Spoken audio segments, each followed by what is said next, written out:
Great music sometimes makes it all, doesn't it?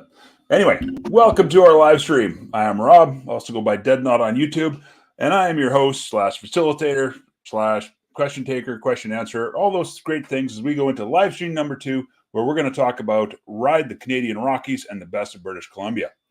So as I bring in the rest of the panel, they're going to basically tell them a bit about themselves, where they are, and what they ride, what their role in all this is. So as I said, I'm the road captain Canadian Maritimes. I'm also the guy who likes to talk a lot. But now I ride a victory cross country just to be different, because why not? The first person I'm going to bring in hails all the way from down under and is actually ahead of us in time. And he's actually in tomorrow already. So I'd like to welcome David, who's with Ride the World Motorcycle Tours. Welcome, David. G'day, Rob, and welcome, as you said, from Sydney, Australia, and welcome to tomorrow. It's Sunday. Can you tell us what the lotto numbers are for tonight? Sorry? Do you know what the lotto numbers are going to be tonight? Oh, if I could give them to you and you'd share, I'd let you know now. But Unfortunately, I'm not that clever. I have trouble remembering what happened yesterday. But that's one of those joys of age. Your questions are, where am I? Sydney, Australia. I'm actually in the southern part near a great riding road called the Royal National Park. I have 2 motorcycles. I have a Harley Davidson 2005 Softail Deluxe, and you're talking about different. I have a Royal Enfield Himalayan, one of the first ones that came out. Nice basic carby, no ABS, no traction control, whatever those things are. It has not got it. So I'm here to find out what Canada's like from an Aussie perspective, because every time I meet up with you guys, you keep talking Canadian to me, and I can't work out where these places are. So today I'm going to see where they are, and I'm excited. That's all part of the fun. Yeah. So next person we're going to bring in, he's basically our West Coast road captain. He's also on YouTube as Sub-Zero Productions. Let's welcome Travis. How's it going, guys? Hi, Travis. I am from the western side of Canada, and I did this tour with JD last summer with my wife, and I ride a 2019 Ultra Limited, and did a bunch of videoing and road captain, and know these roads quite well.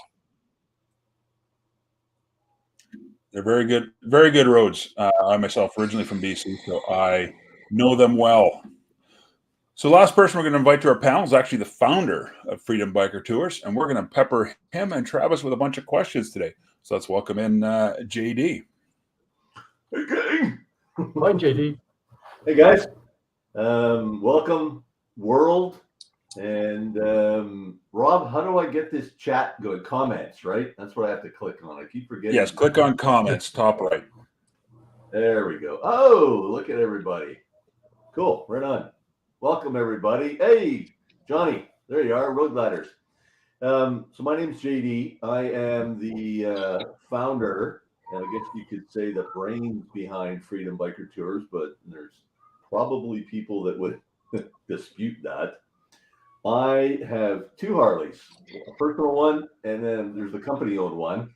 The company-owned one is a 2018 Street Glide, and it's been custom built. And I'm not going to go into all the details, but just to say it's a really cool bike, the Black Beast. And then I have a 2017 Softail Deluxe that is Tasman. He's my personal bike, and I've been riding him since 2017. And he's the one with all the custom artwork on the tank and on the fairing. And he's got ape hangers and straight pipes and fishtails and kind of the Chicano look and all that, and he's a really cool bike. So that's what I ride. What else am I supposed to say, Rob? Where are you? Oh, right now I'm in Summerland, British Columbia, in the beautiful Okanagan Valley of BC. I'm about a 40-minute ride from the border with Washington State, and probably 65 kilometers south of the city of Colona, and 14 kilometers north of the town of Penton in British Columbia. How far away from me? You know the kilometers everywhere else. I'm 2 hours away from Kamloops. Not far. 173 kilometers to Colona, so probably another 40 something from there. Yeah. There you go. So basically, we have looks like 8-9 people watching now. Welcome to the side chat. I see Foxcat Gameplay, Road Gliders, Angels here, Spider Wayne, and just throwing it out there. Yes, spiders and trikes are welcome on these rides. Don't ever think you can't. Absolutely. I'd like to jump in here real quick, Rob. Thanks. We do not discriminate. I know that our brand, looks a lot like it's the Harley brand and that kind of stuff, but that's done on purpose. It's the old school biker culture because of our values, our corporate values and my personal values. That's why it's done like that on purpose. But we welcome all riders and all bikes. And that's a key, right? Because I'm sure all the Harley riders wouldn't enjoy following me on a victory around the Cabot Trail, because I might have to slow down so they can keep up. But don't want too many jokes, right? But then again, I make jokes, and I went on a ride with a bunch of Harley riders a couple years ago, and I'm the guy who broke a clutch cable. So, it happens. What's important to us at Freedom Biker Tours is that we share the same values and the same passion for riding. That's what's most important. Absolutely. So you do talk about Freedom Biker Tours. Tell us a bit more about the brand before we get into today's ride. Just real quick, go over the genesis of Freedom Biker Tours and what brought you sort of into this thought process. Well, I've been in the hospitality, travel, and tourism industry for going on 40 years now. I've pretty much done everything you can think of in the industry. Worked in the airlines, worked as a travel agent, a tour operator. I've been in the hotel and resort side of the business for years. Back in 2013 to 2016, I did a graduate degree, a master's degree in tourism management. And part of that program was you had to do a research project, like a thesis, I guess you would call it. And right away, I knew what I wanted to do. So my thesis was titled Understanding Motorcycle Tourism Through a Study of Biker Culture. And that was quite a labor of love. And through the research for that paper, I found, I took a real interest in that old school biker culture and those values, and realized that they really resonated with me, and they were my own values as well. And I also realized that nobody was promoting Canada as an international motorcycle touring destination. There you go. That's why I started Freedom Biker Tours, because Canada has got some of the beautiful riding in the world, and somebody needed to promote it and get Canada elevated to the world stage as a motorcycle touring destination. And tourism is a big thing, but I want to actually circle back to something you already kind of mentioned, because you have sort of your brand values, and you talked about acceptance, and that basically, yes, it's very Harley centric. However, that's not, we're not trying to be a Harley thing. Can you talk a little bit more about your brand values? Sure. Well, let's face it. You go back to what happened after the Second World War, when motorcycle clubs started becoming a thing, and then moving through the 60s and the 70s. Harley Davidson was really the grandfather of all that, right? But the values go far beyond the Harley Davidson brand, right? And our core values for the company and for myself are freedom, and not the freedom that some people think, right? It's the freedom of the open road. It's that emotional freedom that you feel when you're riding and just after riding. And then acceptance. Well, first of all, let's talk about authenticity. That's the second part. That's the second value, is authenticity. We want you to share your authentic self. These days, the expectations of so many people out there are for you to be somebody that maybe you're really not, or maybe when you go to work every day, you have to be somebody else in the corporate world or whatever. But when you come and ride with us, we want you to be your authentic self. And then next is the acceptance piece, right? You'll be accepted. As long as you're not a jerk, you'll be accepted, right? And that's where the whole sharing the same passion, sharing the same values comes into play. And we want you to ride with us. And then brotherhood. Well, that goes without saying. That's core in the motorcycle world, the biker culture, wherever you are, is brotherhood. So those are the 4 core values of the company and also my own personal values. Yeah, that makes perfect sense. Myself being retired military, the brotherhood kind of thing, we're very passionate about stuff like that. And as you see in the side chat, Wildcard Adventures, also a veteran, that we get very passionate about that. It's one of those things you can't even describe. It's a feeling that, even your throttle therapy definition about that feeling of euphoria. With the brotherhood, if it's done right, that does bring quite those feelings together. I just got to sidetrack real quick to Scott. Yeah, if you've been to the motorcycle show today, it's actually kind of disappointing. I went this morning. Halifax Motorcycle Show is not as great as it's been before. Anyway, squirrel. Back on to JD. Keep picking on him because he'll do most of the talking. Tell us about the whole philosophy of Freedom Biker Tours as a tour. Why? What makes it valuable, and what's all included, and what's the big takeaways for people? Well, we are your cage-free, worry-free motorcycle vacation company. No cars, no buses, just motorcycles. If you're a motorcycle rider, you're going to understand what cage-free means. But it's one of the quotes that I found doing the research years ago for my thesis was, it's the same reason a dog sticks its head out a vehicle window. You're cage-free. You can smell everything. You can hear everything. You can see everything. You can feel the wind. You can feel the warmth of the sun on your face and on your body. So, and then throttle therapy is another thing. And this is where it comes in, sort of the emotional freedom, the emotional release. Throttle therapy is actually a real term out there to describe the therapeutic aspect of riding a motorcycle. And one of the funnier definitions I found was, throttle therapy is the term for time spent on a motorized bike with the intent to enjoy feelings of euphoria that may exceed the capabilities of prescription or illegal drugs. Now, that's a pretty cool definition if you ask me. But, I don't know. Some people might wonder which drugs you're using, but that could be a different conversation in live stream. But other more practical reasons, riding in a group, especially if it's an area where you've never ridden before, that's the safest way to go, is riding in a group. And our groups are not too large, right? So, we're not talking 20 or 30 bikes here, right?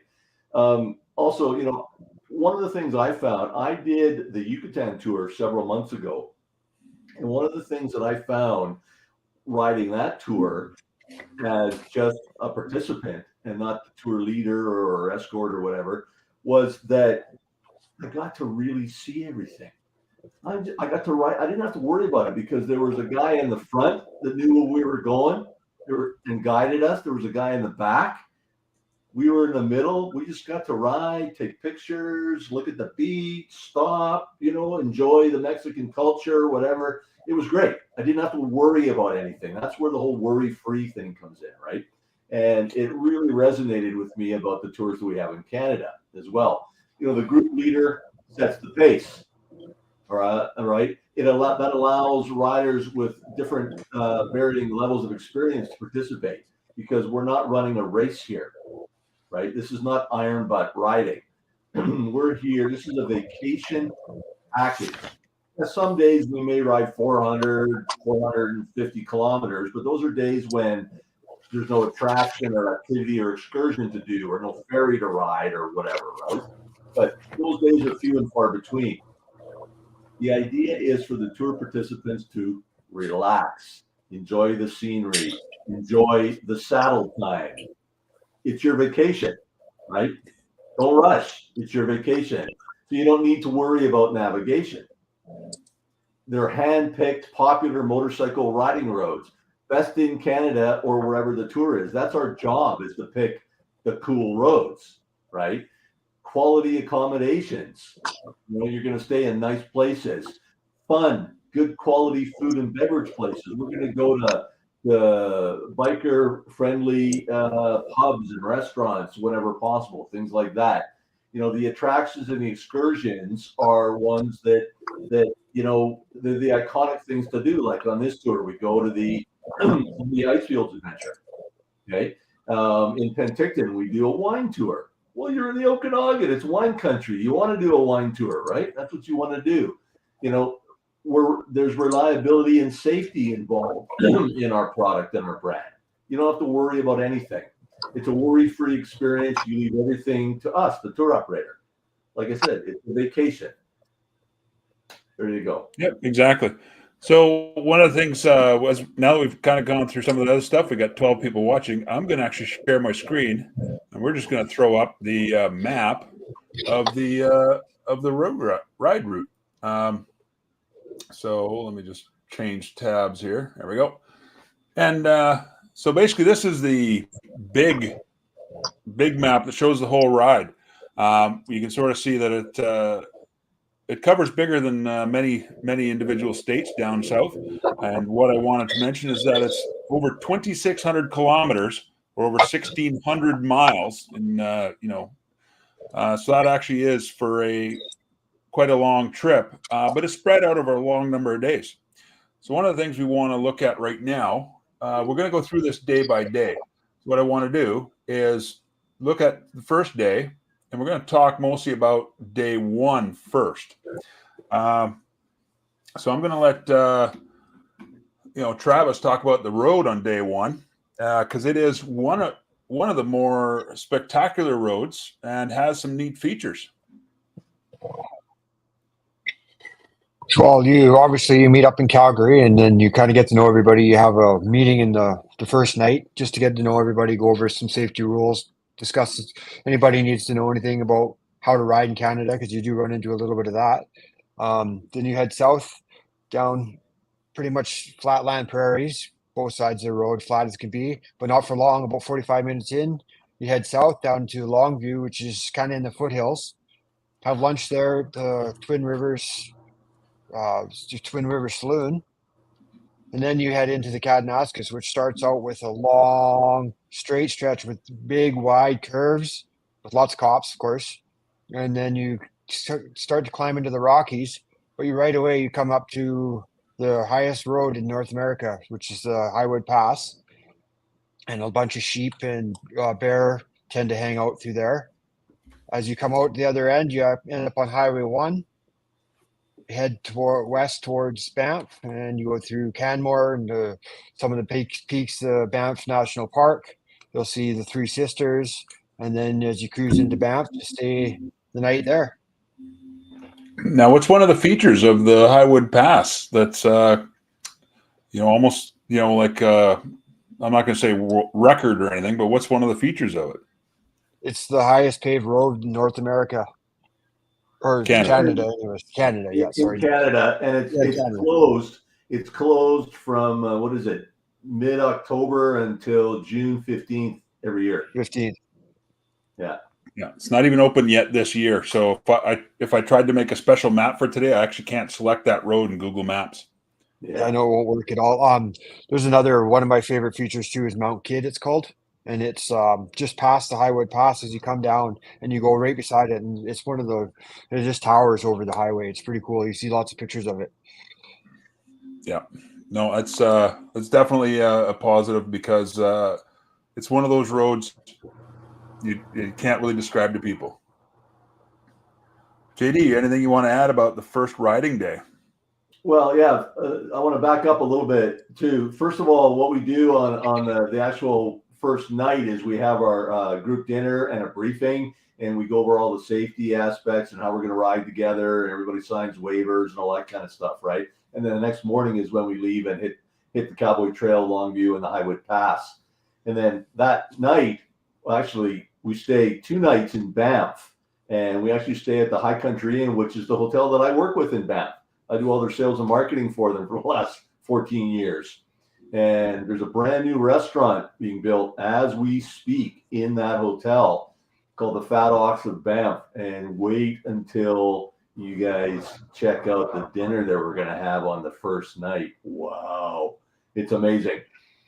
And then the second day in Banff, in the morning, we get up and we go up the gondola, up the Banff gondola to the top of Sulphur Mountain, and we get to see all the views up there and everything. And then at the rest of the afternoon and that night in Banff is free time for the group to wander the town, buy some souvenirs, dinner's on your way that night, kind of thing. So it's we built in two nights in Banff to give some free time because it's Banff. Yeah, well, as you say, this is also people's vacation, so you want to give them time to smell the roses and that kind of stuff. Exactly. Yeah. Which totally makes sense because you don't want to always just ride. Then people can't stop and see the things they want to see. Yeah, exactly. So moving on, the next day is the nice little epic stretch known as the Icefields Parkway, which has probably the most expensive gas station in Canada on it. That's one of the big takeaways I get from it, having ridden it a few times myself. But it's also the only place where you get your gas, then go somewhere else to pay, away from the pumps. Anyway, let's talk about this road. When we leave Banff, we don't take the Trans-Canada. We take highway. We take 1A from Banff down to Lake Louise. And then we don't stop at Lake Louise because it's too problematic to get to see the lake. You're not allowed to take personal vehicles in there, motorcycles or anything like that. So what we continue on after 1A, we continue up 93, like Rob said, up the Icefields Parkway, and we stop partway up at Saskatchewan River Crossing at the Parkway Pub, and we have a barbecue lunch up there. Cook your own barbecue lunch. It's a lot of fun, actually. And then after lunch, we continue on up to the Columbia Icefields Adventure. And that's where we go up onto the glacier on those big vehicles with the big tires. And we get to walk out on the glacier and all that kind of stuff. And then after that, we continue north up to Jasper. Yeah. And just kind of fun things to mention is, the Icefields Parkway, there's many scenes to do that are just, you can't see them anywhere else in Canada, or for a lot of places, you just can't plain see them. Saskatchewan River Crossing and that whole area is just like that outpost in the middle of nowhere. That's a good thing to just highlight, that people don't see that. Another couple things along that route are really neat are the along 1A, off in the top of the trees, as you're cruising through the trees and swinging through the roads. On the right-hand side, you go by Castle Mountain, which looks like a castle. And then as you get up closer to where you go up on the glacier, you get to see a few different glaciers. I think there's a Sheffield Glacier just past the Athabasca one. Yeah. So leaving out of Jasper, you actually have a fairly substantial stretch of road. But it's actually one of our more scenic highways. So it's basically heading down the Yellowhead Highway into BC. Yep. Travis, you want to talk about that much? Yeah, you bet. After you leave Jasper, of course, right away you go out the park gates, Jasper National Park, and then you travel into Mount Robson right at the same point as you cross both. You'll come across Moose Lake, which is actually pretty much the headwater of the Fraser River, which then runs up to Prince George and all the way down to Vancouver. Then, of course, you see the biggest peak in Canadian Rockies, which is Mount Robson. For a little bit further north before you swing back through Valemont and head south down through Blue River, where you have a picnic lunch. And onto Clearwater, which is actually my hometown originally, and up into Wells Gray Park, where you see Helm and Falls.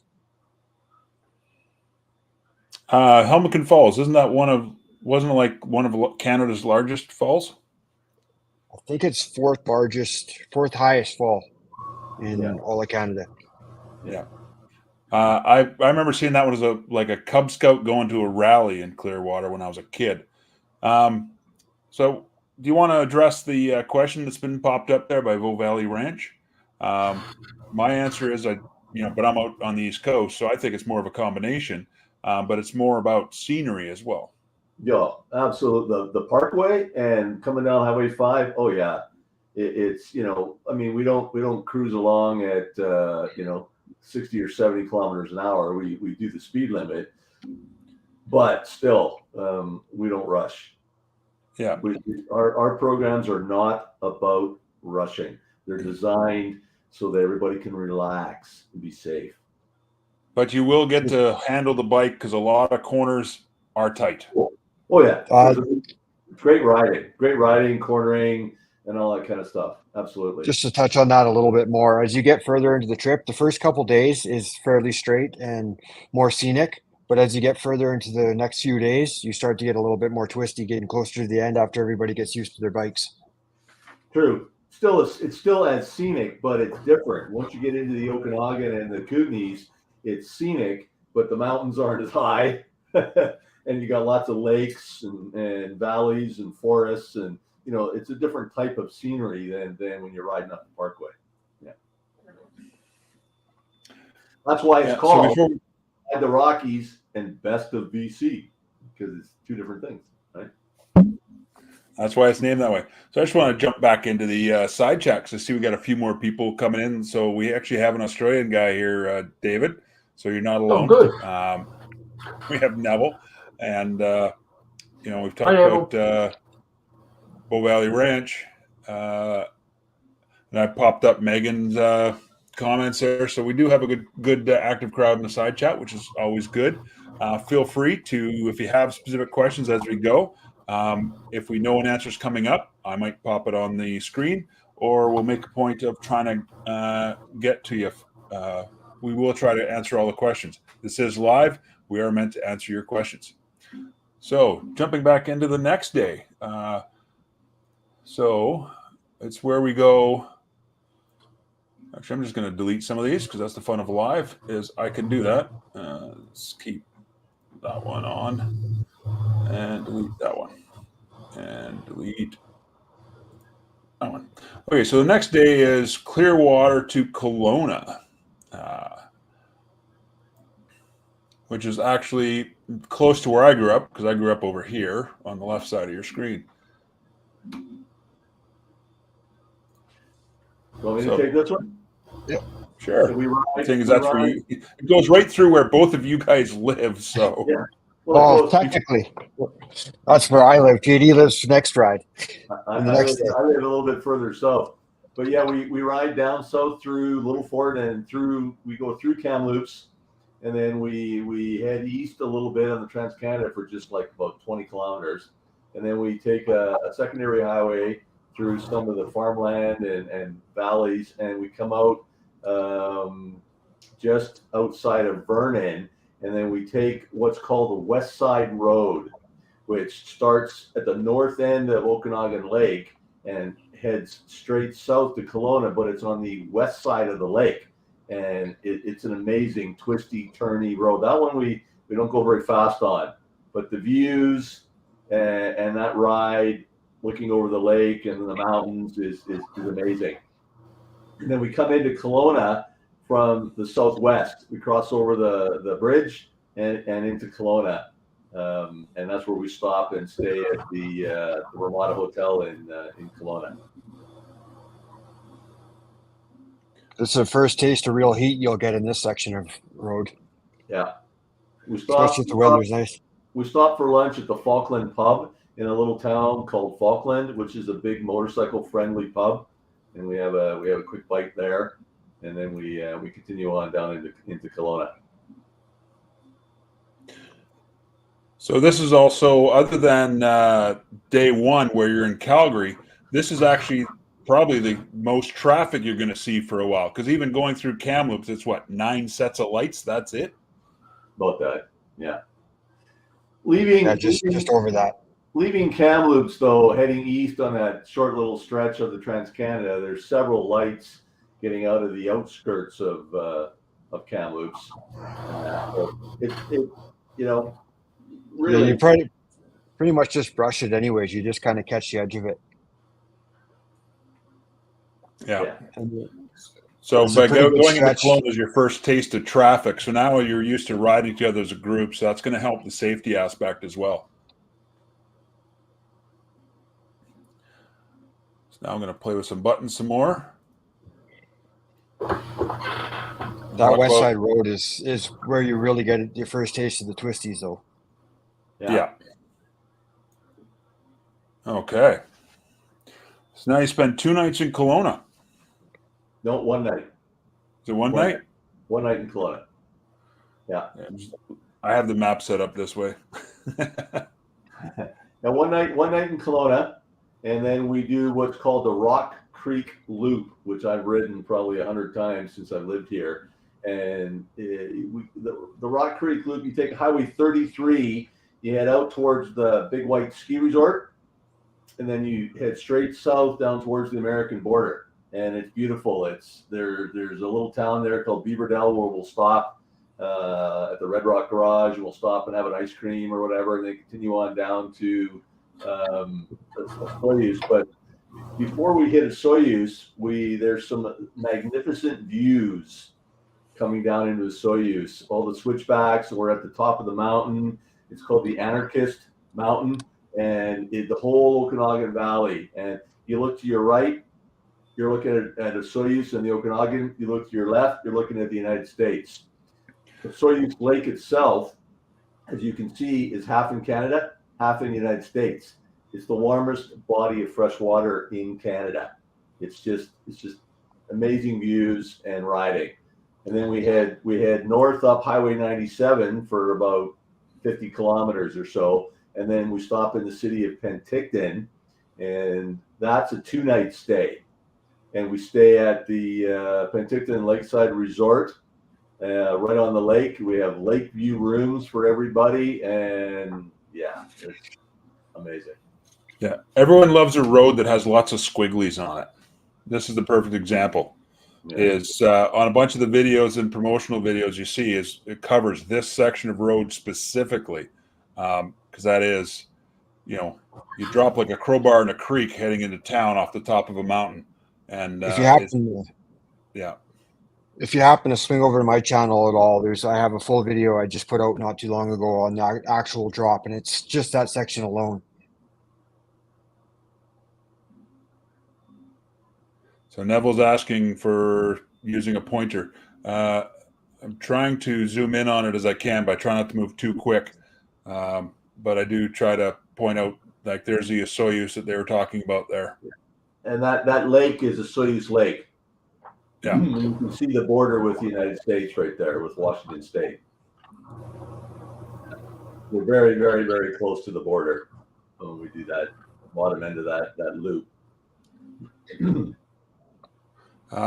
New in the side chat, we have Renee, Belt Drive Betty, jumping in. Hi, Renee. So, and just to answer the questions, Travis's channel is Sub-Zero Productions.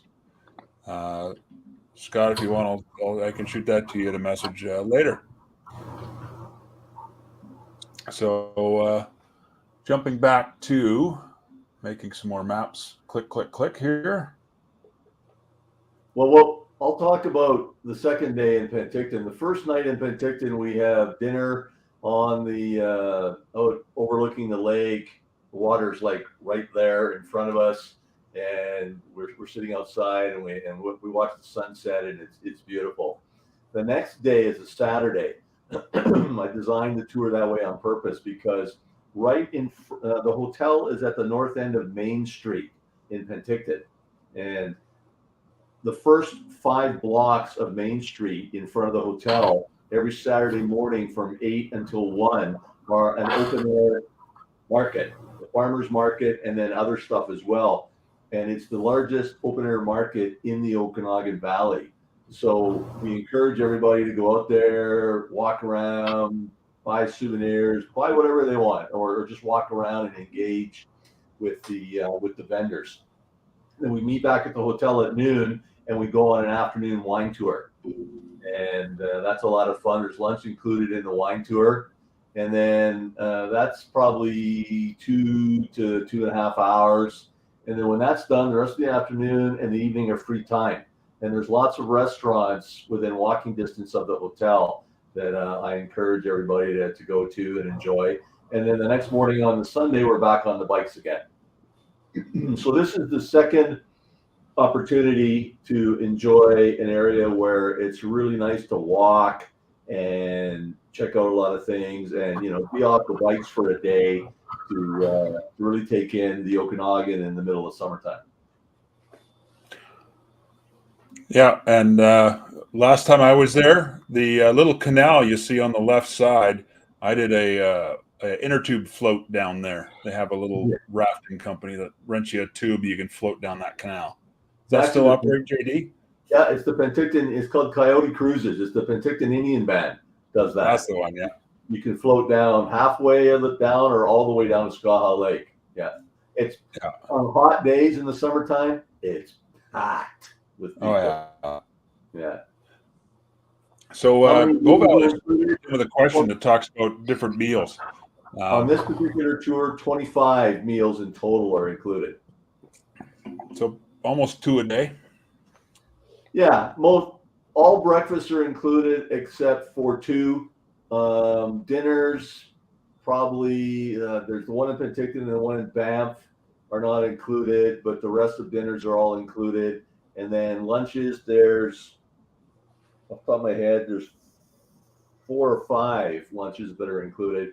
And then, but the support vehicle has coolers in the back with water, iced tea, lemonade, soft drinks, energy bars, granola bars, and snacks for everybody, that whenever we stop for fuel or a pee break or whatever, that stuff's all included as well. So there's never a lack of refreshment and food on the tour. Yeah. So JD, I'm going to dump this question on you. Olivia, welcome Olivia to the side chat from Anderson. People able to opt out of some of these day excursions? You know what, Olivia? That's a really good question. Yeah, I guess they could if they wanted to. But all the excursions are included in the tour price, for the value. So let's talk about that later. Because that's actually a really good question. You've never thought that someone might not want to hang out with you? No, I haven't actually. No, I haven't. Damn, that's a good question. Olivia's in the business, so I understand why she's asking that question. And now you're making me think, Olivia. Thank you. That's great. I'm gonna have to think about that one. No refunds, right? Yeah. Yeah. So the next day is departing out. I'll let you guys talk about that one. This one's a good ride. You start right off once you leave Penticton, right along the Okanagan Lake, right down beside the water, and you go through JD's hometown as of right now. Once you get back up, you ride through Colona. You get to the other side of Kelowna. You got some more views along Kalamalka Lake, so some pretty green lake in there. And then you go into what we call the Monashee Playground, which is a nice twisty mountain pass, which brings you to the first of the 2 free inland ferries that you cross, and head north again into the cusp, where you stay at the Riders Retreat. Yeah, Riders Retreat is a motorcycle campground, and it's glamping for motorcyclists. They've got those big tents with the big blow-up beds and the comforters and all that. They're really, really, really comfy and warm and all that. They've got a couple of RVs there too that you can stay in. They do. They have a big fire pit. Everybody sits around the fire. Last year when we were there, they had a live band playing, which was really cool. We have a steak cookout dinner. We have wine and beer. The next morning we have breakfast sandwiches and fruit and all that kind of stuff before we take off. It's a really cool experience, Riders Retreat. Really cool. They do an excellent job there. And it's strictly for motorcyclists. And don't they have like the VW bus and also the like a school bus, kind of accommodations as well, just to keep it unique? They've got an old school bus that they've converted into, they've camperized it. Yeah. And then they've got a couple of trailers, and then the rest are all those big blow up tents. Yeah. Just answering Scott's question there inside chat. I think it's about 11, 12 days total. 10 nights, 11 days. Yeah, there you go. 10 nights, 11 days. We didn't actually say that at the beginning. I did talk about the mileage. I didn't talk about how many days. Lesson identified for the next one. I'll do better next time.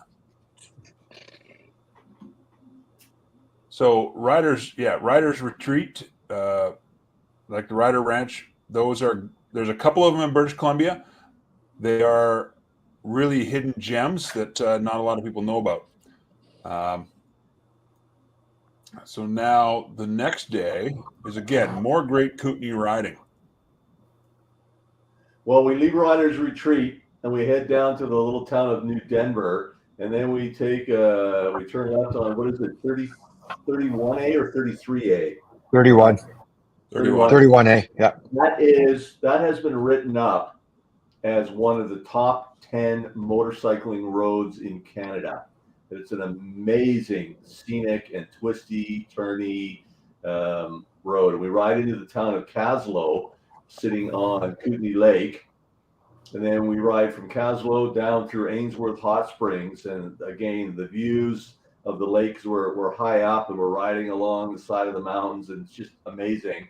Down to Balfour, and then we take the 35-minute Kootenai Bay ferry across to Crawford Bay. That's a free ferry ride. And then from there, we head down a little bit further. We stop for a picnic lunch.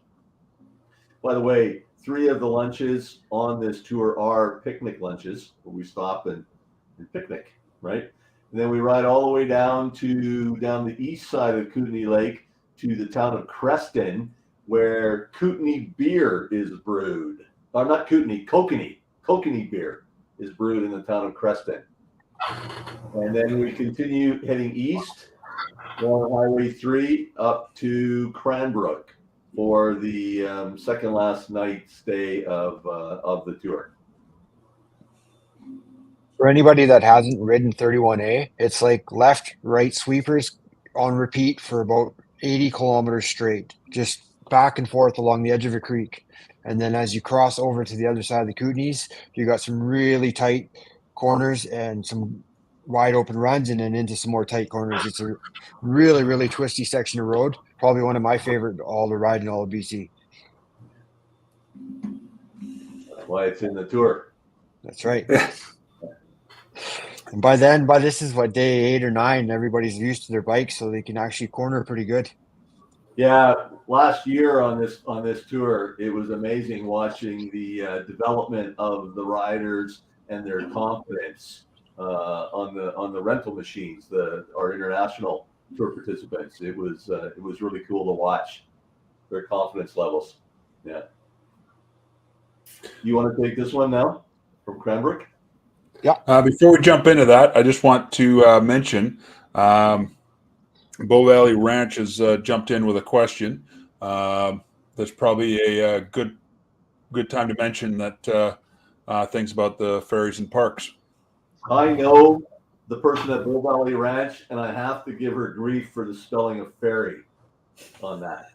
Okay. I wasn't going to say anything. Ferry. Come on, let's go here. Anyway, yeah. The two ferries that we ride, that we go on, they're free. They're complimentary. So there's no fare for those particular ferries. And yes, park passes, everything's included. Everything on this program. Even the taxes for the hotel accommodations included. Taxes and gratuities for any of the included meals are included. The tour participant rarely is going to need to take out their own wallet, except for those couple of afternoons or evenings in Penticton and Banff when I built in some free time and dinners on their own and things like that. Other than that, it's really, if you want to pick up a souvenir here or there, you bring out your wallet. Otherwise, you don't need to. I just want to throw in a thing about the parks and the inland ferries. There's only actually one park that you have to pay for normally, and that would be the Icefields Parkway, and that is covered. And then all inland ferries in BC are complimentary. So no matter if it's two on this or any other ones that you're traveling around BC are complimentary. They're always free. They only get expensive when you go down to the island. Getting on and off the island isn't cheap. Motorcycles don't break down. Come on. What kind of question is that? That never happened. Well, I'm kidding. They failed to proceed. We have a premier account with BCAA, which covers us across all of Canada. And I've got up to, I think it's 10 or 12 included towings and whatnot in that. So if a bike breaks down and we're not able to get it back on the road right then and there, then one of us stays with the bike and we get it towed to the next closest dealership or whatever. If it's a rental machine, well, that then roadside assistance and all that kind of stuff's included in it, right? If it's a personal bike, that's where we've got to, go a little bit deeper into the whole situation. Yeah, that also helps why there's a bit of a support vehicle too, so that someone, if they have to catch a ride or, actually, Carmen brought up a good point. And Travis can speak to this. Keith's bike last year broke down in Falkland. Yeah, water pump went. Right. So we were able to get it. We worked on it for a few minutes, and then we were able to get him to ride it into Colona to the Harley dealership, and they fixed it overnight for him. Or the next day, he missed one day of the tour, and then he caught up to us. We communicated with him. He caught up to us, and he was happy, and we kept on going for the rest of the tour. Yeah, Scott's asking the question about the ferries. I think one's a cable ferry, one isn't, but I could be wrong because it's been 2015 was the last time I was there. The first one, the Needles Ferry, is a cable ferry. It's just a quick little 5-minute thing. The Crawford, the Kootenay Bay Ferry is a 35-minute ride. That's a powered machine. But yeah, Scott's had some fun and adventures of gremlins on a Harley, so that's why he's not a fan. But so that's why we have good questions. Like, yep, bikes break down, it happens. That's part of the fun of this of riding, isn't it? Renee's talking about shipping your bike. People who want to get their bike to Calgary. Do we want to talk about that now or at the end of the next day? That's okay. Freedom Biker Tours we're a member of the Canadian Motorcycle Tourism Association, and CMTA has a retail travel agency division called CMTA Travel Services, and they handle all of the ancillary services for us and our tour participants. That would include shipping your motorcycle anywhere you want it to go, airfare to get to and from the point of departure if you need it, insurance needs, whatever. The team at CMTA Travel Services will handle that.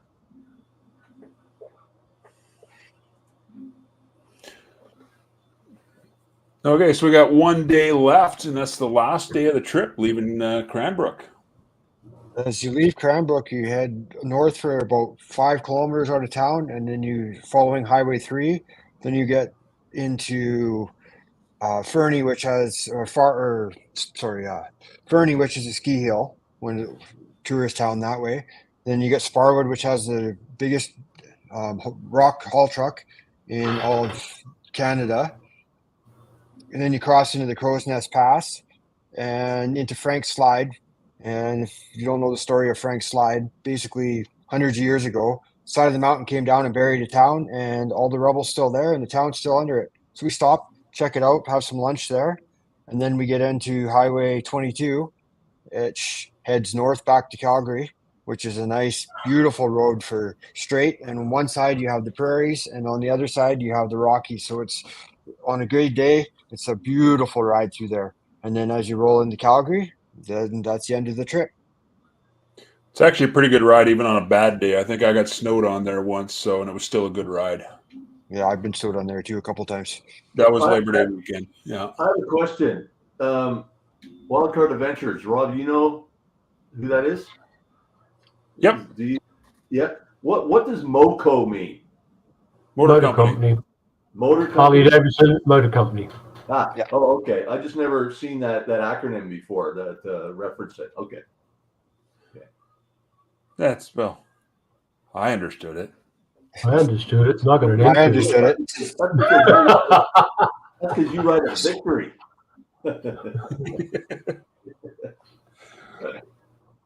So, JD, you want to talk about any more of the events on this day? Well, we after the Frank Slide and the Crow's Nest Pass and a picnic lunch along there somewhere, we head up to back to Longview and back into Calgary, and then we have our final night's dinner in Calgary at the same place that we had dinner on our first night, and everybody exchanges numbers and while I'm thinking of it, one of the things we did last year, and we're going to try and do it every year, is the first day everybody exchanged numbers and we set up a WhatsApp chat group for the tour so that everybody, because everyone's taking pictures and videos all the time on their own phones, so that we could share, and it worked really, really, really well for people to do that. So we're going to try and do that for those that want to participate anyway. We're going to try and do that on every tour. But then that's it. Everyone heads home or wherever they're going to go or whatever the next morning, and we're good to go.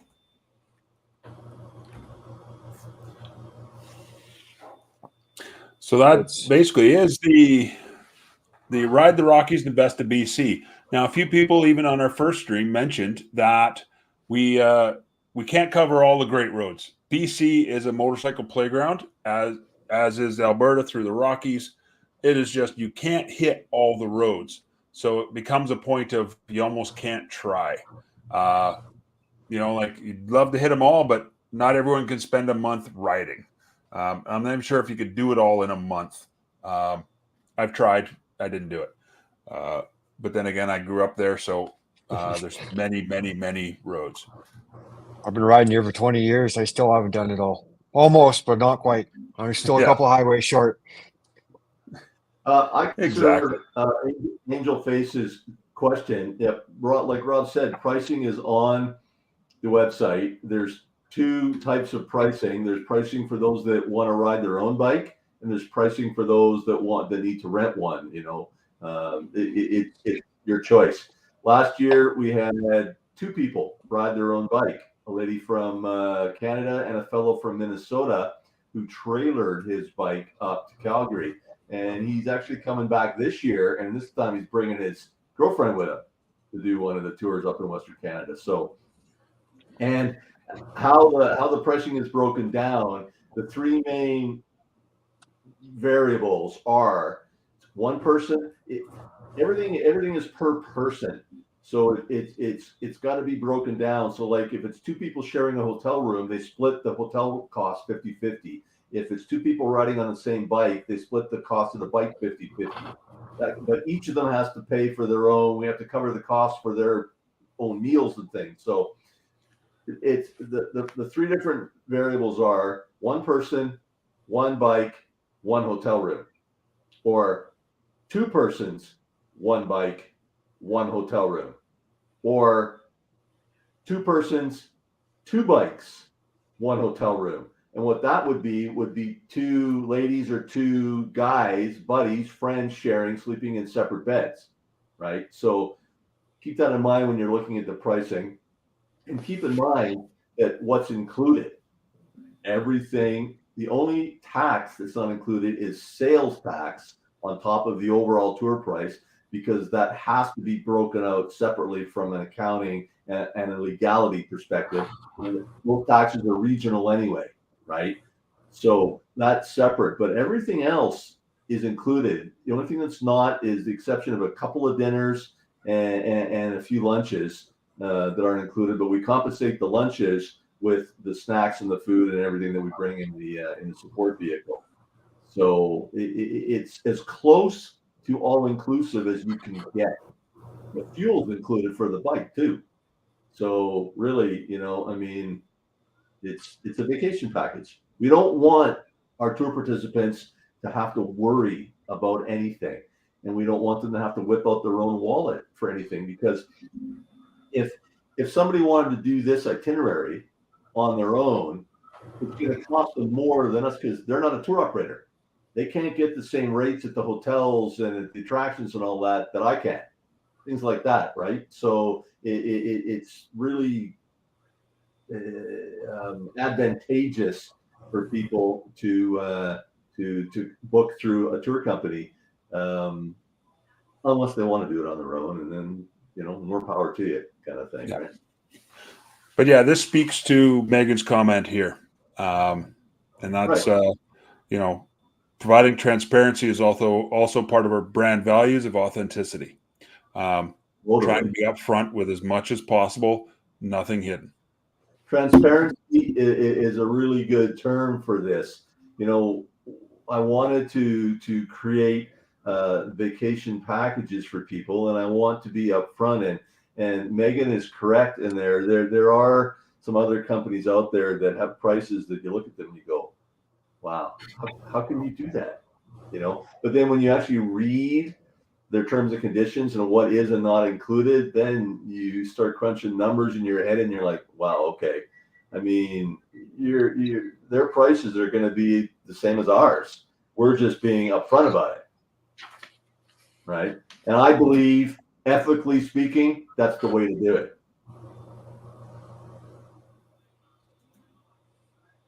Makes sense. Question from Angel. But how long? I'm going to say there's been no reunions yet, because you're not that old. Last year was our inaugural year. So 2024 is our second year of operation. So we're getting to the end of this. Wanted to jump over and talk to David. I know we have Neville in the side chat. Neville's gone. Neville said thank you. He's gone. Point out, if Australians have questions, David is the person to talk to. David, you want to talk a bit about what you do in Australia and how they can get a hold of you? Okay, so Ride the World Motorcycle Tours has a website, thank goodness. The email address for me is David, let's make it personal, so David@RTW, that's Ride the World, motorcycletours.com.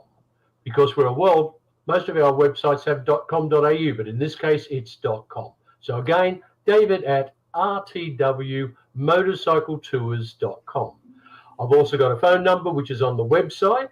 The website, to make it easy as well, is ridetheworldmotorcycletours.com. So ridetheworldmotorcycletours.com website, but the other one is the email. I've been in the industry. I've been like JD. I've been around for so long, and I've been in so many parts of it. Airlines, I've not done hotels, wholesale, travel agent, all those sort of things, outbound operators, inbound operator. Our company, Ride the World Motorcycle Tours, was clever enough to start in November of 2019, and we know what happened the following March. So it went fairly quiet for us for a few months. With the riding we do, I ride a lot of the roads that we're going to be going on, so I get to know them. I knew one of the best riding parks known. I've been working with JD. I've got a really good idea, I think, of how he works, which is simple because he does have that authenticity and transparency. And we even had some guy in Canada contacted me, and when he said, I'm in Calgary, I went, well, I'll pop you over to JD because we better talk to him because he's local and he talks your language. So for Australians, it's easy. Just contact me. We're in the same territory. We've got multiple time zones in Australia at the moment. Like if I go north to Queensland, I have to drop an hour behind. If I go west over to South Australia, I drop a half an hour behind. If I go to the other side of the country, it's 3 hours behind. So we've got a lot of flexibility in our time, and my office is home based, so people they try to wake me up, but I'm not that silly, but we do long hours in a normal day. And emails all the time, so there's no problem with that. We've been working with JD for these tours. What, it's been now 9 months, JD? 6 months? We've been working together on this. This last year, we've been putting it together. Yeah. And it came together. It was serendipitous. Like, we didn't know each other from bar of soap, but now we know each other. We're not bars of soap after all.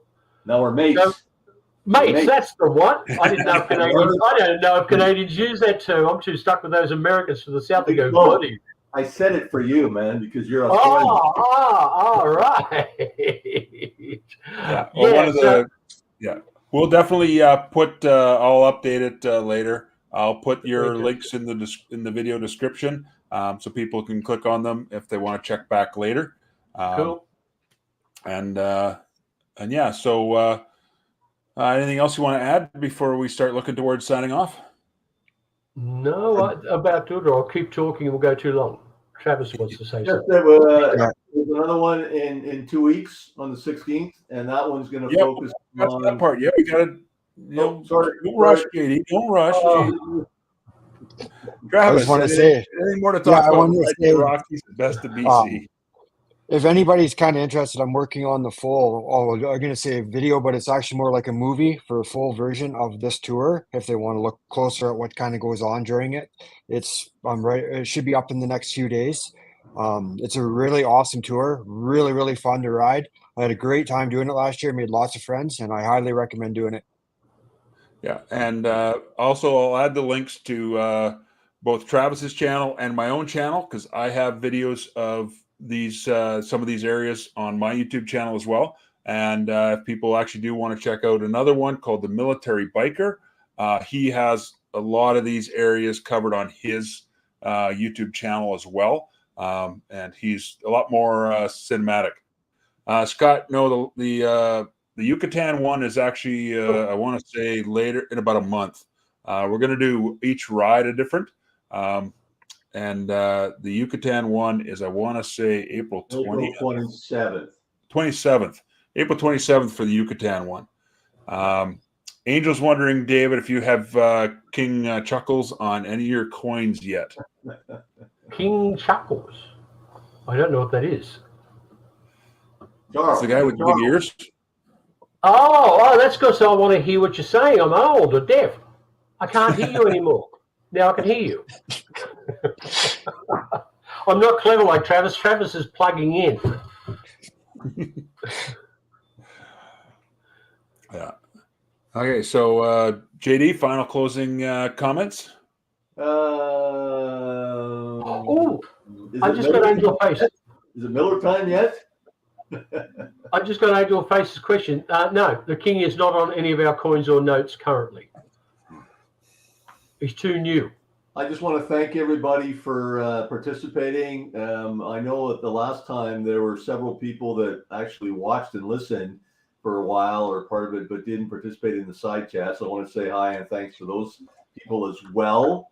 And I want to encourage everyone to subscribe to the Freedom Biker Tours YouTube channel, please. And like and follow us on Facebook at Freedom Biker Tours as well. I'd be grateful. Thank you very much. And come and ride with us. Call me, email me. Let's rock. Let's do it.